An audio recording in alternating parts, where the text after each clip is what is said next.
think we can get started. Good evening, everyone, and welcome. I'm Anthony Maricola, Manager of Adult Services here at New Canaan Library. Thank you for joining tonight. Tonight we have Professor Nicholas Paige with us. Nicholas Paige is a professor in the Department of French at the University of California Berkeley, where he has taught since 1996. Professor Paige holds a PhD in Romance Languages from the University of Pennsylvania.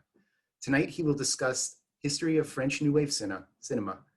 I'd like to ask that you use that Q&A function that's located on the middle of your Zoom screen at the bottom for all questions that you might have. And after the lecture, Professor Paige will answer those questions. Professor Paige, thank you for being with us this evening. The virtual floor is all yours. All right, thank you very much. It's very nice, well, can I say being here? So I'm just home. But it's very nice addressing you. It's a little mysterious because, of course, the way these webinars are set up, I can't see any of you. Whereas when I teach by Zoom, at least I can see this, mosaic of faces. So it's a little strange, but I can see that. Let's see, there are 43 people on the call right now, so that's nice. I want to thank Anthony for the invitation. I want to kind of warn you that I am not actually an expert in New Wave cinema. It is not the center of my research. I actually work in early modern literary history. So that would be roughly 17th century, 18th century stuff. But I do regularly teach a course on the French New Wave. I'm doing that course right now, as a matter of fact. And I published a little bit on the New Wave as well. So it's more of a sideline interest for me, but nonetheless, I'm happy to talk about it. I should say that I don't mean to kind of present to you a very technical lecture. I'm not going to present to you lots of names and dates and titles of films and so on and so forth. I don't think I'm even going to end up giving a definition of the New Wave, but I am going to try to unfold some New Wave preoccupations using basically stills from some New Wave movies.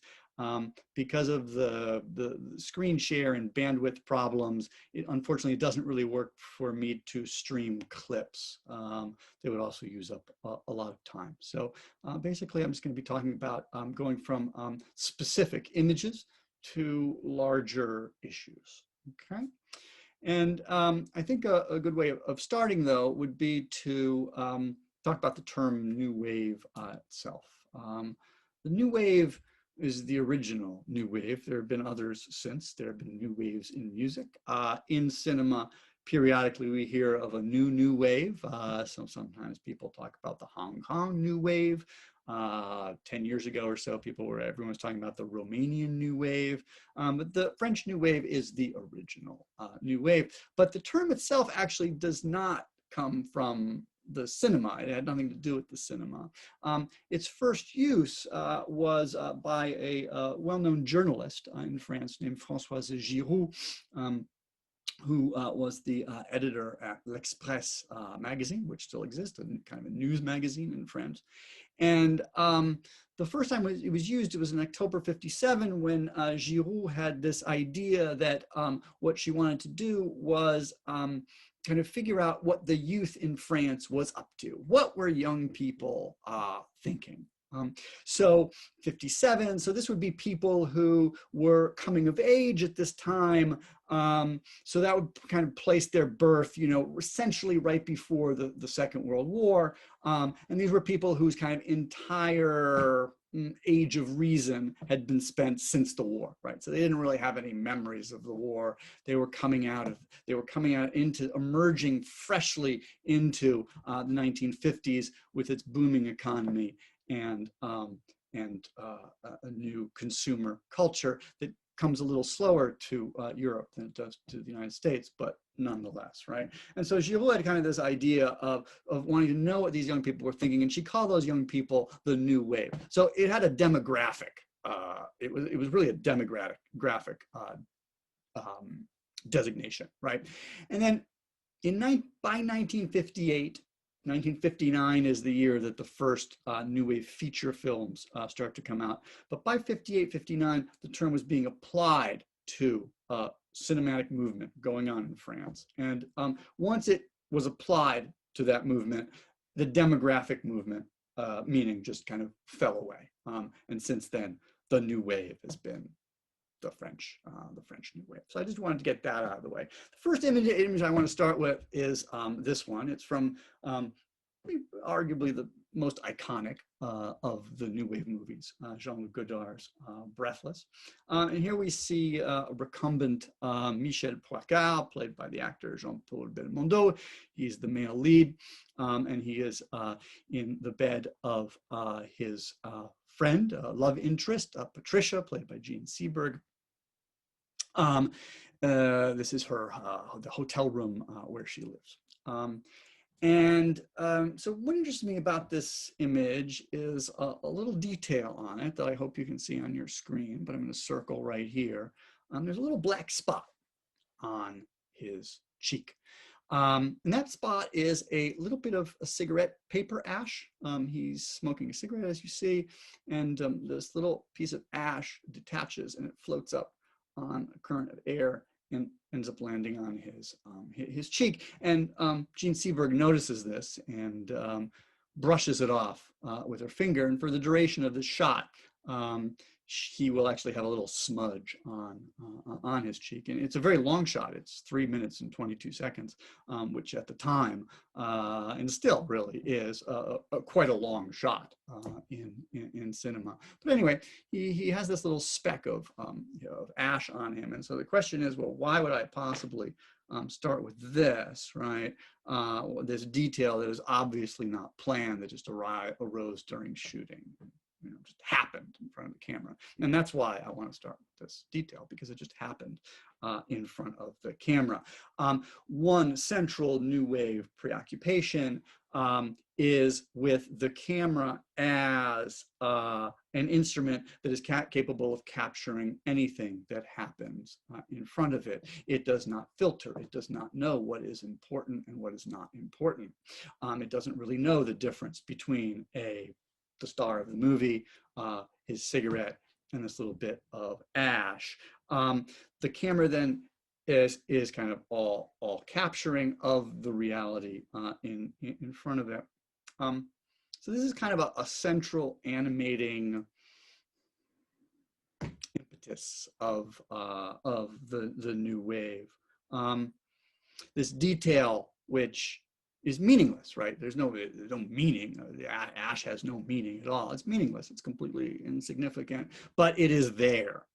It is profoundly there in front of us in a way that can't be denied.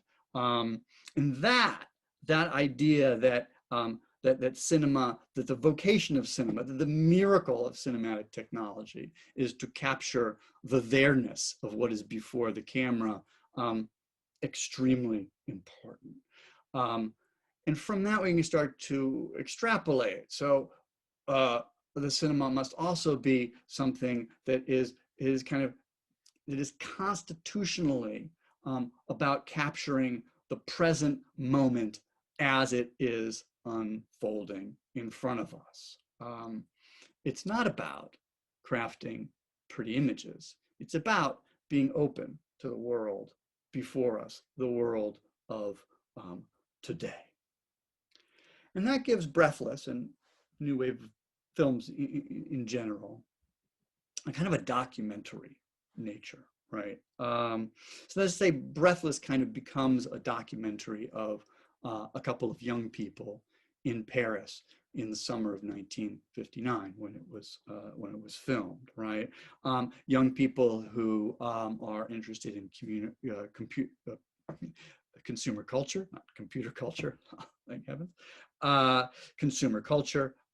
They have certain aspirations. Jean Seberg's character, Patricia, wants to become a journalist. So these are going to be films that are all about kind of putting a stethoscope on the culture of today, the culture of the present moment. Now, Breathless is kind of particularly interesting because it conjoins this documentary impulse, which is one of the supporting columns of the new wave. It joins that with something else, something a little different, that is movie culture. Jean-Paul Belmondo, Michel Poicart is much enamored of Humphrey Bogart.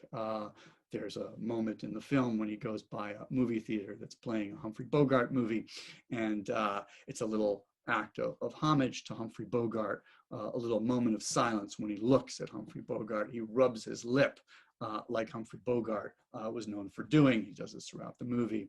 And he says bogey, and it's this kind of moment of homage to a famous male cinematic actor.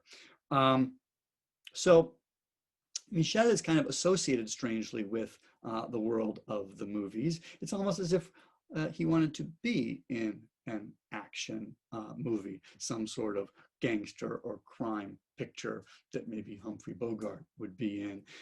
He's a little strangely dressed, I always find, Michel Poicart. So he wears a hat, which of course in 1959, is starting to go out of fashion for men. He also wears a jacket and a tie. It's interesting comparing him to Patricia in the movie, who we'll see a picture of her in a second, but who wears very short hair. She's kind of androgynous. Her fashions seem much more kind of 1960 than his, which seem a little dated, as if he's a little out of fashion, a little behind the times. He idolizes Humphrey Bogart, who actually died in 1957. He idolizes this dead male actor of the action tradition, right?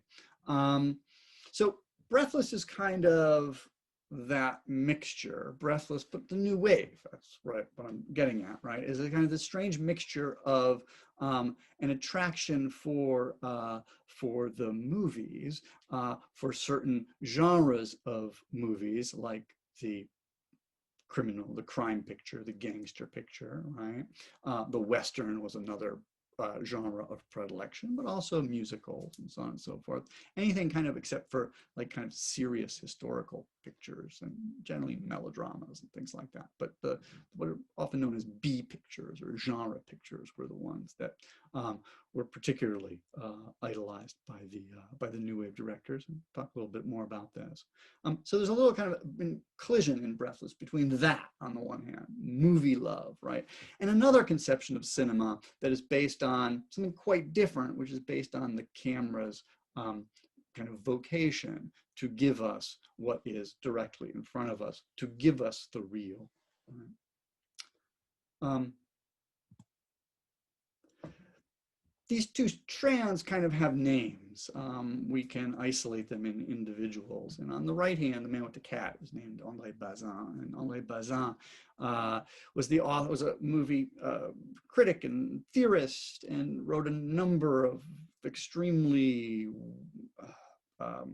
important essays, many of which were collected under the title, What is the Cinema, which is still a title that is read by film students today. So André Bazin was kind of the theorist of the cinema whose vocation was to reveal reality to us.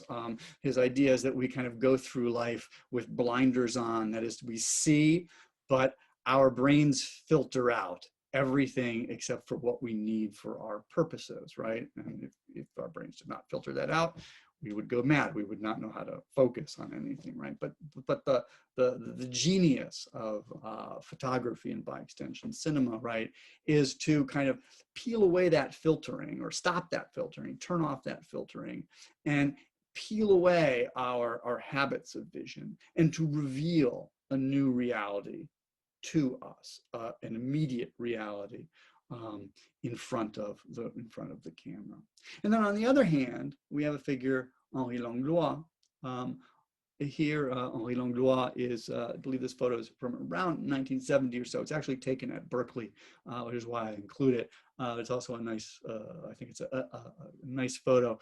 Behind Langlois is emeritus professor in the French department.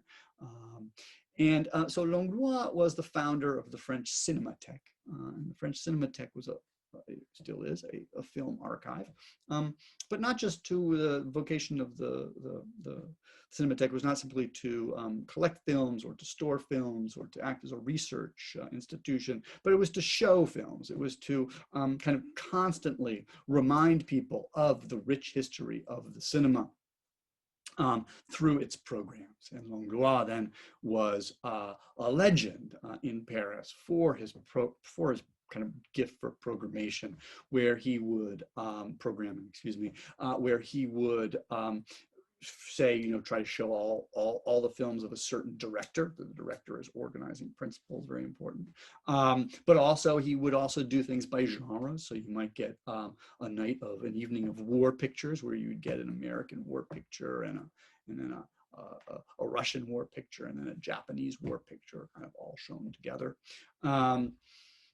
So you have these kind of twin kind of conceptions of the movies. On the one hand, then this Langlois side of movie history, movies as kind of these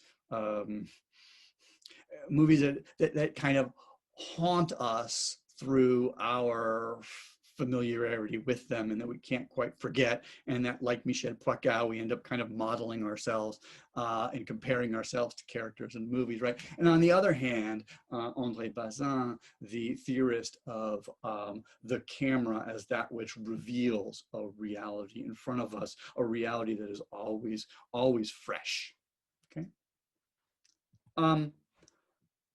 Bazin especially was associated with probably the most famous film journal magazine of all time, called the Kaidu Cinema. Here it is in its original yellow cover. André Bazin founded it. It's very important to remember that the French directors associated with the New Wave, most of them, before they directed films, were film critics. They wrote about movies. They went to Langlois' programs at the Cinematheque. They lived and breathed movies. They saw hundreds, if not thousands, of movies, and then they wrote about them in the pages of the Kaidu Cinema, here with a very recognizable figure on the front cover. Hitchcock's actually going to make a cameo appearance. This is very appropriate for Hitchcock. He'll make a cameo appearance a little later in my talk. One of the things they did was write about their favorite directors, and other things they did was wrote about things they did not like in the current state of cinema. Here we have a still from another movie of Goodhouse. This one of his early shorts from '57, called All the Boys Are Called Patrick. I've chosen this because in the background, there's a newspaper. The newspaper is called Arts, and it's not a daily, it's actually a weekly. It was a weekly that came out in kind of arts and spectacle and film and books and that sort of thing. It was a culture weekly that came out. And on it, you'll see a title here. And the title of this article is French Cinema is Dying Under the Weight of Its Phony Legends. This was an article by Francois Truffaut. As I think many of you know, another director associated with the French New Wave. And Truffaut, who got his start writing in the Kaidu Cinema, he was kind of a young delinquent, and he was taken under the wing of André Bazin, started to write the Kaidu Cinema. And earlier in the decade, in '53, he wrote a piece called A Certain Tendency in French Cinema that was really kind of a brick thrown in the bathtub that was Parisian cinematic life, in which he took to task an entire tradition of French movies that he dubbed the tradition of quality.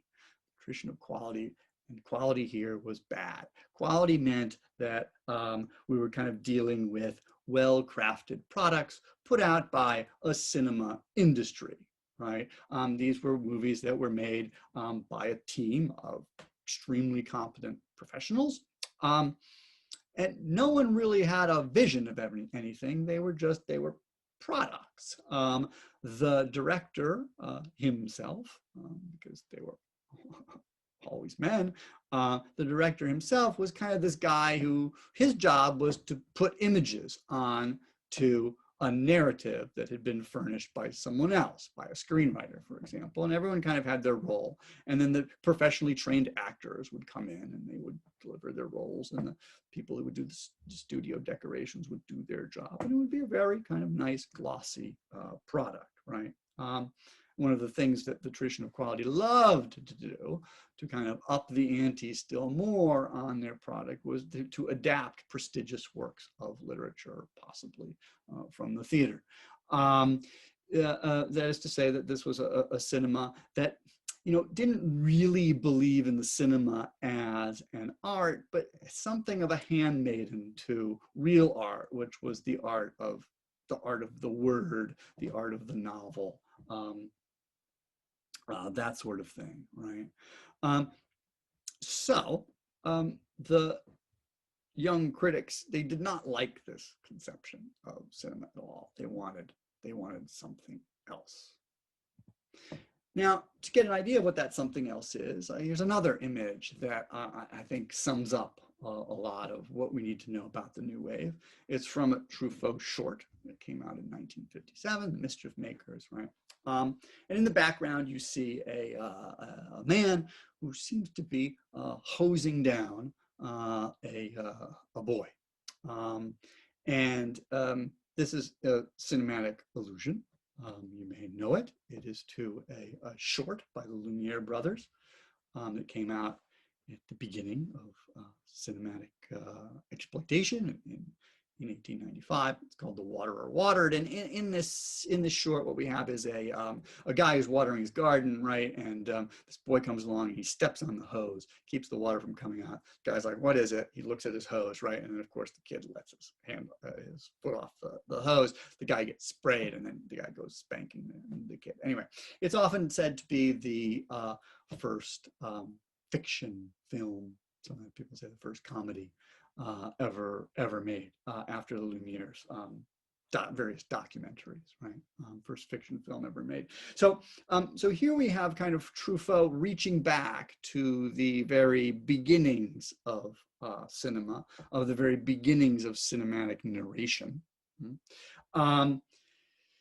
Sweeping away then all the bad habits of the tradition of quality and trying to work his way back to something more elemental. Can we restart the history of cinema now if we just sweep all that junk away? So that's in the background. And in the foreground, of course, we see a young woman in a very short tennis dress. It's Bernadette Lafont, who is the female protagonist in this movie, and who kind of, I think it'd be very easy if I could just say that she kind of symbolizes modernity, right? So we have tradition in the background and we have modernity in the foreground, but those things actually aren't really antithetical, right? Because in a way, if you're making movies correctly, you are finding again the impetus that was already present from the very beginning, and that impetus itself was a kind of love of the image, and the image's the possibility for it to reveal a new sort of reality. So I like this image for that, and I also like it more specifically, though, because modernity here is represented by the body of a attractive young woman in a very short skirt, as you see, who's going out to play a little tennis, that is to say, engage in a kind of a leisure activity, right? So I think this is important because kind of one of the structuring principles of much New Wave cinema is the interest in a fascinating young woman. A young woman who is an erotic, a source of erotic attraction. And we can kind of trace this back, or a good early point of reference, again, for the people writing for the Kaidu Cinema before they started making their own features, was a movie by Roger Vadim, which he made. This was his first movie. He was not didn't come up through the film industry in France at all, but he managed to, clever guy, and he managed to scrape together the funding to make this movie, which was going to star his then wife, Brigitte Bardot. Okay, and the Cahiers critics, the movie kind of got panned in France and didn't do very well. And the Cahiers critics were like, wait, there's something really amazing here. It's not a great film, but what is important is Brigitte Bardot herself. Brigitte Bardot as this young woman who's kind of breaking the mold in terms of what is expected of young women. She's a young woman who has her own desires. There's a certain autonomy of desire. And a young woman who is also, and I'll come back to this, develop this a little more, is also difficultly graspable by the male characters in the film. That is to say that she is kind of magnetizes them and is in fact involved with them, but yet can't quite be controlled by them. So that's an important aspect of this film. But this frame also shows another important aspect that they liked about it, and that's simply the blue of the sky. In an article from the period, Truffaut praised that and said the problem with the tradition of quality was that everything happened in a studio, and the directors were afraid of the wind and the sun and the sand. And here was a movie filmed on location where the director was not afraid of the natural world. So we have here kind of two versions of the natural world. They're completely complementary. Nature, non-human nature, but then also the young female who is kind of another natural principle that is at the center of New Wave preoccupations. If we go to this still, which is from Francois Truffaut's 400 Blows, probably, along with Breathless, the most iconic New Wave film. So I guess we have two candidates for the most iconic New Wave film. Got to be these two. And in it, we see Antoine Doinel, the main character on the left here, but his friend René is swiping this photograph of this young woman. And it's not just a photograph, it's a movie still. They've just gone to the movies. They've probably not seen this movie, but they've seen something else. But René's going to steal this still, which is a shout out of sorts to a movie that the Cahiers critics liked a lot. It's a Ingmar Bergman movie called Monica, sometimes called Summer with Monica, and that came out in '53. When it came out, it was kind of ignored, but especially after the release of Vadim's movie, they kind of went back to this movie. It was re-released in '57 or '58. They kind of went back to this movie, and they're like, no, wait a second, there's really something here. Now, this movie is about this young woman and a young guy. And actually, they're both just kind of graduating high school, and they're about to go into the world of work. And so they have a summer off, and they go and spend the summer on an island, which is full of sea, sun, wind, rocks, sand, just like and God Created Woman, right? So it's a film that is filmed in nature, right? And it's got the nature. It's got this young man and this young woman, and so it's all about kind of starting afresh and starting with something kind of elemental, filled with desire, filled with life, right? So I'm going to come back to this in just a second, but here again we kind of see this importance of the young woman. We could trace it in something like Jules and Jim, for example, a movie which is focused on one female character, whose name is Catherine, played by Jeanne Moreau. And this still is kind of an interesting still because it is a still in the movie. And if you've seen the movie, you probably remember this very famous sequence where Jeanne Moreau makes a number of faces, and she kind of makes pouty faces and sad faces, and then she makes kind of happy faces. And Truffaut has this idea of freezing the frame on the faces that she's making. And I kind of like this as some sort of a metaphor for the new wave desire to on the one hand, sees the life that is happening in front of the camera, right?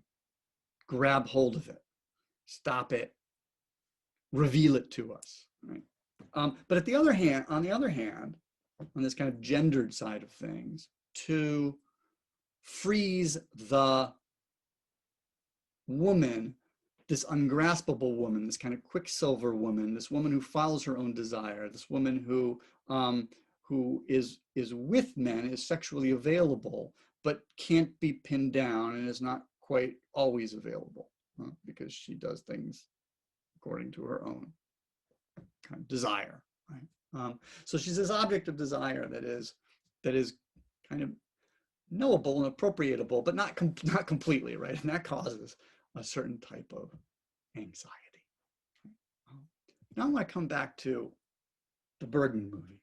So this is Monica, played by Harriet Anderson, and something interesting happens in the course of this movie. So they have their little summer idyll in nature, and then what happens? And she gets pregnant. She gets pregnant, and they go and they enter the world of work. And she does not like being a young mother. And so what happens is one night she's kind of fed up, and she leaves her crying infant baby with her kind of put upon husband, young husband, and she goes off to a bar. And she starts to, she puts a coin in a jukebox, plays some music, starts to take up with a guy, talking with a guy there. And kind of just at the moment when the audience is saying, how can she she left her crying baby at home? What, and now she's gonna take up with this guy. What a bitch. And right at that moment, right, she turns to the camera and looks at us, looks at the viewers. And that look lasts a long time, right? I don't know, I think 30 seconds, maybe. It feels like a really, really long time, right? And she looks at us, and that look somehow is super important and super emblematic of these characters who they are ungraspable, but who kind of have a certain type of autonomy and independence with respect to not only to the men in the movie, but respect to us and our judgment of them, right? We could kind of trace this upstream to various episodes in the history of art, right? Where we have sexualized women figures who, instead of kind of encouraging our prurient looks, look back at us in a kind of way that holds us at a distance, right? That kind of, who are you to judge me look? That look of radical equality. There are a lot of camera looks in the French New Wave. Many, but not all, seem to involve these female characters who have just done something that the audience might be tempted to look down on. Here is Patricia in Breathless at the very end. She has denounced Michel Poicart to the cops. Poicart ends up getting shot dead. I'm sorry if it's a spoiler, but it's a 60-year-old movie. If you haven't seen it yet, that's your fault. Michel Poicart gets shot by the cops because she's denounced him. And at the end, she is told that she is disgusting. And she looks at us and says, "What does that mean? Disgusting." And then she turns and she walks away, and she walks into her life. Here's another one from Jacques Demy's Ambrose of Cherbourg.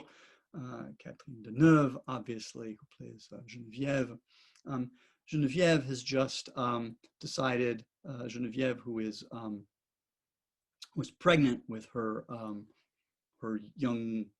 first love's child. Her first love's gone off to the war. She kind of starts to forget him. She kind of realizes she's going to need someone to take care of her. There's this rich jeweler guy who seems to want to marry her and give a name to the kid and that sort of thing. And she decides to marry him, and just kind of, again, just when you're like, how can you give up on your dreams? How can you do that? She looks at us for a quick moment, right? Again, you know, who are you to judge me? Here's another one, obviously not a woman. This is at the famous freeze frame at the end of at the 400 end of the 400 blows, right? With Antoine Doinel looking at us. I think it's probably a little different shot. It doesn't have the same, you know, gender implications, obviously, but it too kind of emphasizes the alterity of the character, this character who kind of refuses simply to be the host of our sympathy or our identification or our erotic attraction, and it is kind of present in their there-ness in front of us, right? So these movies start to turn into portraits in a way, right? Because portraits are the genre that turns and looks at us, right? They start to turn into portraits of people rather than stories of people with whom we kind of identify and follow the actions, right? They're portraits, and as portraits, you know, you can't judge me. So now it might be time for a little map of the new wave. So in the middle here, in the kind of blue circles, I've set out the most famous names associated with the new wave. And on the kind of top circle here, we have people who are associated, who wrote for the Kaidu Cinema at one point or another. There's Truffaut, there's Godard, Éric Rohmer, Jacques Rivette, Claude Chabrol. These are all people who wrote for the Kaidu Cinema. And then there were kind of hangers-on that I put in little purple slugs around the edges. Jean Rouch, an ethnographic filmmaker with deep Cahiers connections. Jacques Rosier as well. We're going to come back to him at the end. Jean Eustache, who made the epic kind of nail in the coffin of the new wave called The Mother and the Whore in 1973. Toward the bottom kind of blue cluster here, made up of a different group of directors that are often associated. Alain Resnais, Agnès Varda, the only woman director associated with the new wave. Jacques Demy and Chris Marker, only women associated with the new wave. I mean, that's not particularly unusual at the time, and when it wasn't as if, I mean, you could actually argue that actually the French New Wave, women were actually overrepresented in the French New Wave compared to the way they were represented generally as directors. Because if we have what 9, 10 names and one of them was a woman, that means 10% of the New Wave, at least the directors that we kind of still retain, 10% were women, or was one woman, right? Which actually is not so bad representation, but we can maybe have questions about that at the end. At any rate, these two groups, these people are often pulled out into two groups, and sometimes they're called the right bank group and the left bank group. And the right bank group would be the people on top here, the people who wrote for the Kaidu Cinema, which had its offices on the right bank of the Seine, and so it's called the right bank group. Whereas the so-called left bank group here on the bottom is generally associated with being a little more literary and intellectual, a little more given to formal experimentation. The left bank is the place associated in Paris with the universities and a certain type of kind of intellectual bohemia. I wouldn't make too much of this distinction, which I believe is simply an artifact probably of American academia. I don't know the exact genesis of it, but I don't think it has any roots in France of these years. I think it is a kind of a distinction that is imposed after that. At the very top, I put the brooding presence, brooding name of André Bazin as kind of the theoretical inspiration behind the new wave. I mean, I could also do it with, I probably should have Langlois up there as well. And then I just have these the 3 French directors who were not associated with the tradition of quality, who are called by one critic the 3 wise men of the French New Wave: Jean Renoir, Robert Bresson, and Jean-Pierre Melville. Again, all French figures who were very much appreciated by New Wave. So one reason why I think we have a good argument for calling the New Wave kind of the paradigmatic cinematic movement of the post-war period is the sheer quantity here. I mean, these are all directors here. I've picked out 9 directors, all of whom go on to have quite rich career, long filmographies. And there are 9 of them. And these are also people then who don't only make movies, but they also write a lot about movies. So they're kind of bathed in a cinematic culture, but also in the culture of criticism.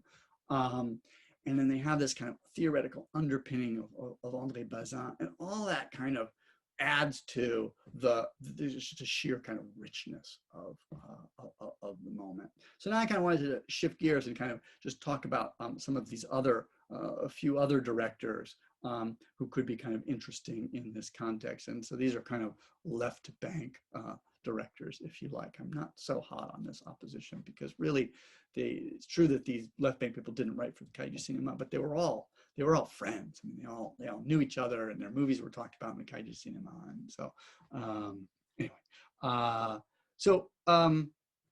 when I could go back to Jacques Demy's The Umbrellas of Cherbourg, right, which is this kind of love letter to the power of cinema to draw us into its world of dreams. The Parapluie de Cherbourg is in this kind of eye-popping color.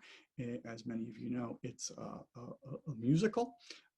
Jacques Demy was very into musicals, so it's a musical, and so Jacques Demy kind of is opening us up to the dream world of cinema as a kind of a dream factory, if you like. But also, he also kind of remains engaged on the more Bazinian side of things too, in that you have this genre that is the paragon of artifice that he kind of brings to the fore, but that he also kind of plays with. So even I've chosen a little still here where you have Geneviève saying to her love Guy, I should wear makeup, don't you think? As if she's not already perfectly made up like Catherine Deneuve is, right? So there's a little here already. There's a kind of a reference to this kind of question of artifice, this kind of bearing of artifice, this pleasure in artifice that doesn't mind passing as artifice. And there's more that one could say, because if this is kind of cinema as a dream factory, it's also a broken dream factory, a factory of broken dreams, because it does not turn out the way we want to, because there's some sort of a collision of between the genres of the musical and our expectations with a certain prosaic reality, the reality of this young woman who is pregnant and and whose mother doesn't have enough money, and who needs to find someone to provide for her, and makes the choices that are necessary in order to do that.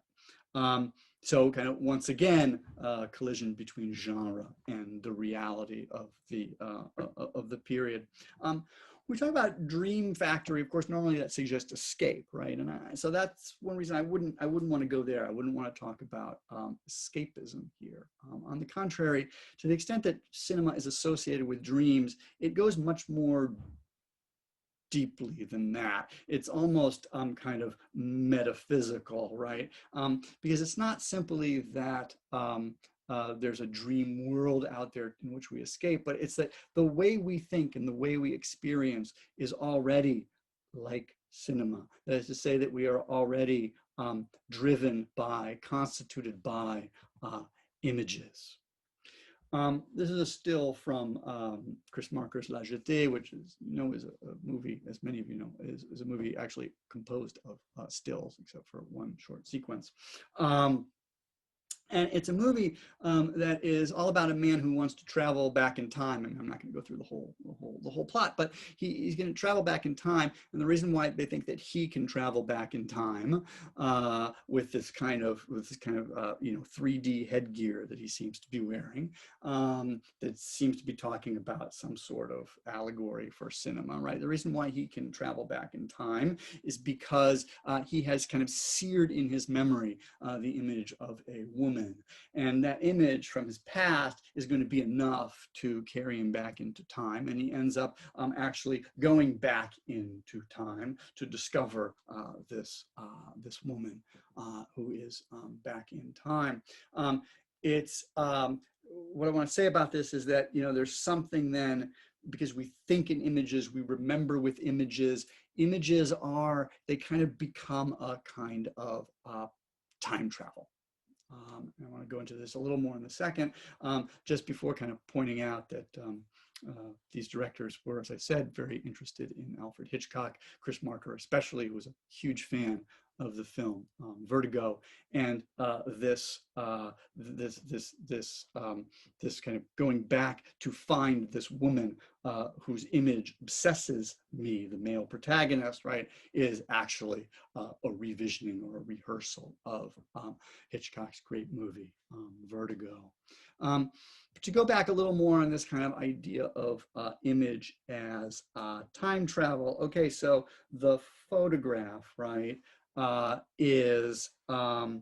it's an intrusion of the past into the present. At the same way, every time we look at a photograph, we move from the present somehow back into time.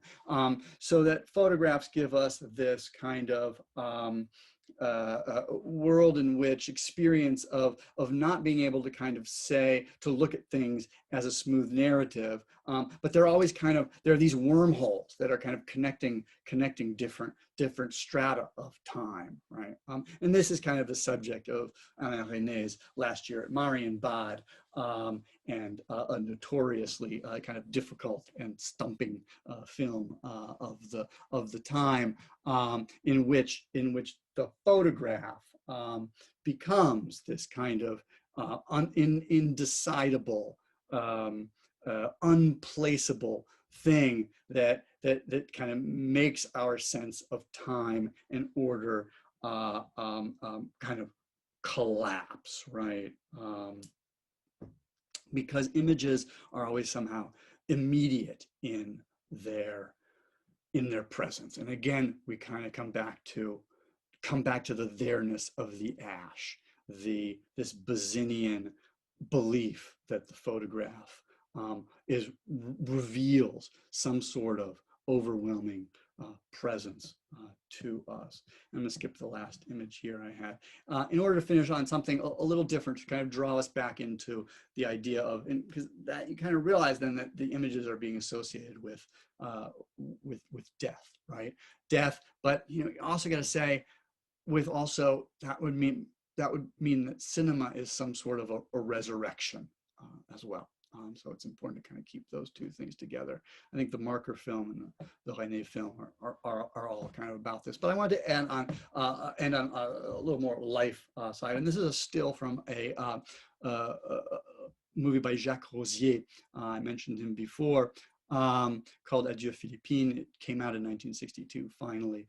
He's a more minor figure of the French New Wave, but it's often considered the most paradigmatic New Wave movie.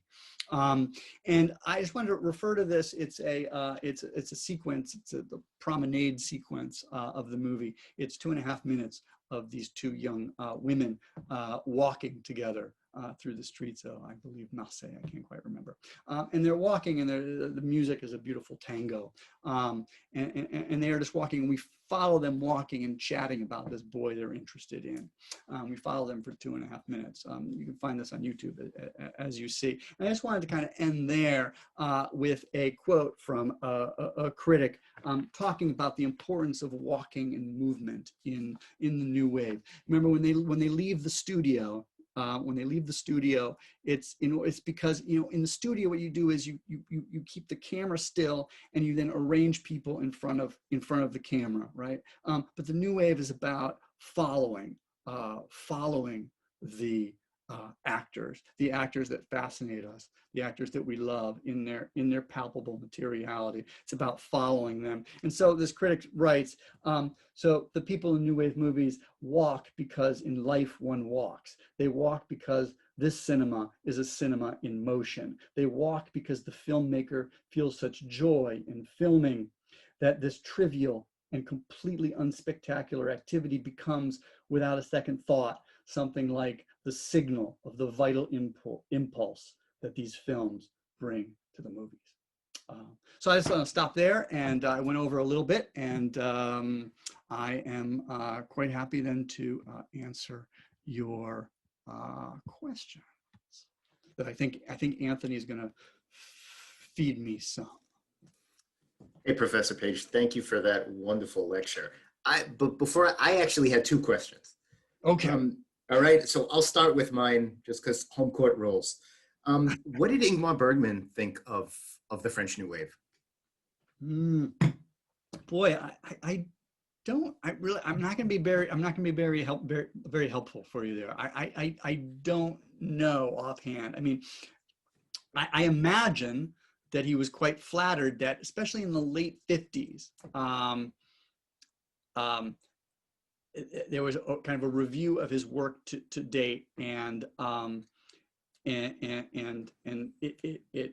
were all these kind of they re-released all his movies to date and everything, and the Kaidu Cinema kind of focused on Bergman in one issue. Godard Leonardo called Bergmanorama. So there was this huge enthusiasm. So I imagine that he was flattered, but I can't really tell you what he thought of that. I'm sorry. No, sure. Now, this is just more of like a question to you. Now, do you think if that speck of ash didn't land on Jean-Paul Belmondo's face, do you think it would have changed the dynamic of the film at all? No. It's just a way for me to point to a kind of a particular ethos of the New Wave. I would have picked something else. I would have picked something Sure. else. But the point is that the valuable point is, though, is that sometimes we think of, and I didn't talk about auteur theory, okay, but usually when we think of auteurs, we think about kind of an all-controlling director. It was extremely important for the New Wave directors that the director not control everything, that the director be open to something happening in front of the camera, because that is life, okay? So that's all I wanted to point out with the ash. Thank you. So the next question is from Mahava. Any parallel with Fellini? Did the French New Wave inspire directors outside of France? So Fellini's work starts earlier, right? He starts to make features earlier, and so it's kind of interesting. I mean, if you think of the great Italian directors like Fellini and Visconti, and who else can I think of? I'm sorry, I'm kind of blanking of that. Antonioni, right?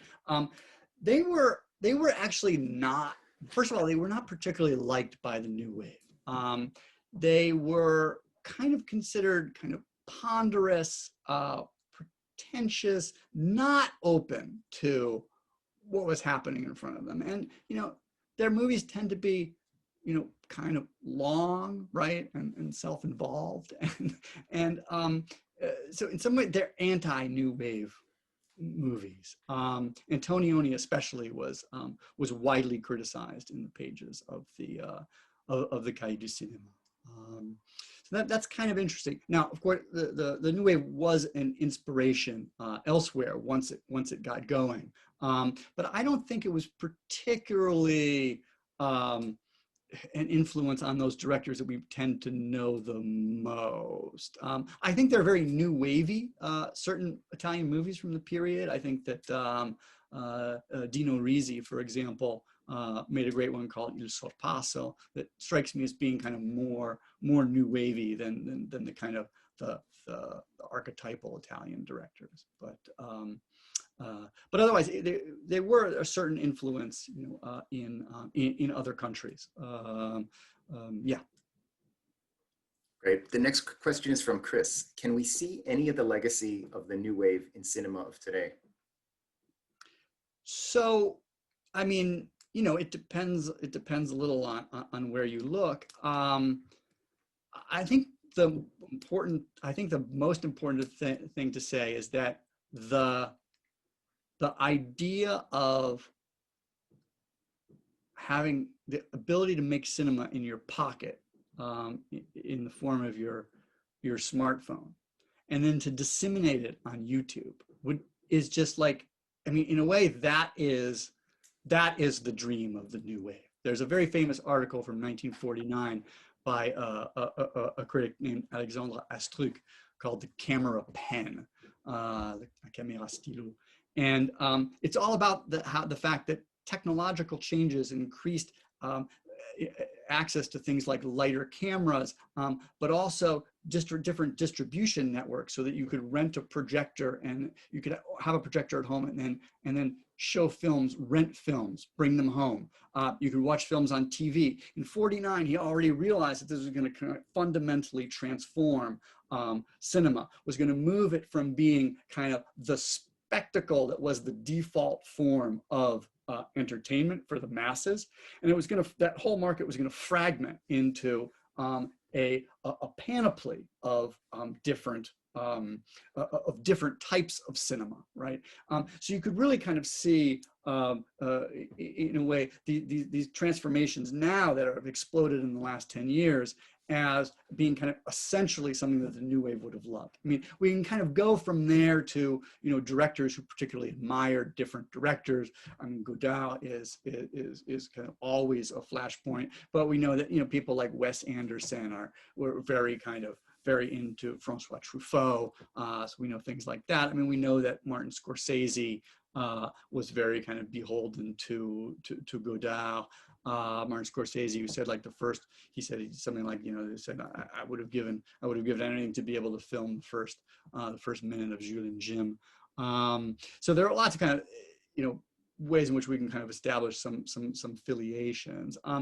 But, you know, I wouldn't consider most of contemporary cinema particularly new wavy. It's too written. It's too planned out. It's too, I mean, with some exceptions, but I don't know.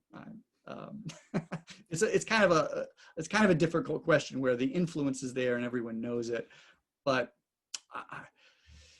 some things stand out more than others. Wong Kar-wai's films, especially of the 1990s, everyone kind of said, "Whoa, that's very new wavy." That's an example. All right, so one final question from Yeah, Jolene. Sure. How did the French New Wave end? With a bang or a whimper? Why?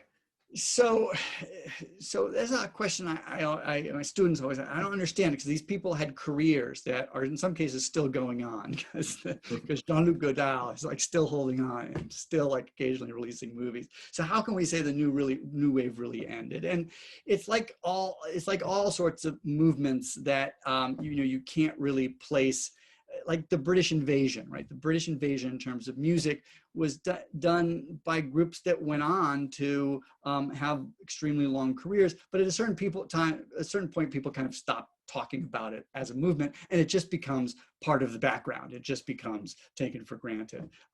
So there's a lot of that involved.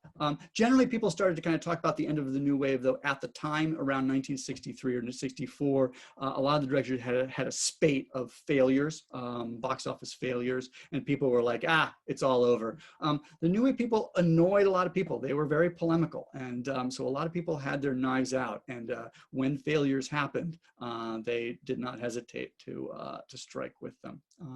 But it's kind of a tough question because of the fact that actually the directors associated with had such a long career. Professor Paige, thank you for being with us this evening. The lecture was wonderful, and thank you for your time. My pleasure. Okay, take care, everyone. Stay safe. Thank you. Stay safe.